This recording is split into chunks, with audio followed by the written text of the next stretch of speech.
pimpinan cabang Partai Gerindra Aceh Jaya menyerahkan berkas SK kepengurusan baru.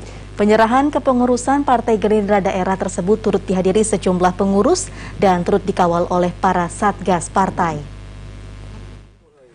Penyerahan SK kepengurusan baru DPC Partai Gerindra Aceh Jaya diserahkan langsung oleh Ketua Partai Gerindra dengan turut didampingi sejumlah pengurus partai.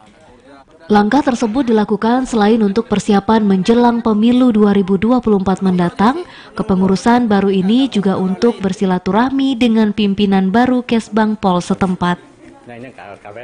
Dalam penyerahan SK baru DPC Partai Gerindra Aceh Jaya, selain dihadiri para pengurus partai, juga tampak hadir para simpatisan serta satgas partai.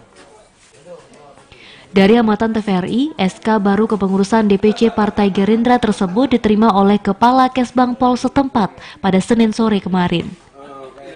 Ketua DPC Partai Gerindra Aceh Jaya, Teguh Irfan TB mengungkapkan, SK pengurusan baru yang diserahkan ke Kesbangpol merupakan SK yang sudah disahkan oleh DPP untuk memimpin DPC Gerindra Aceh Jaya.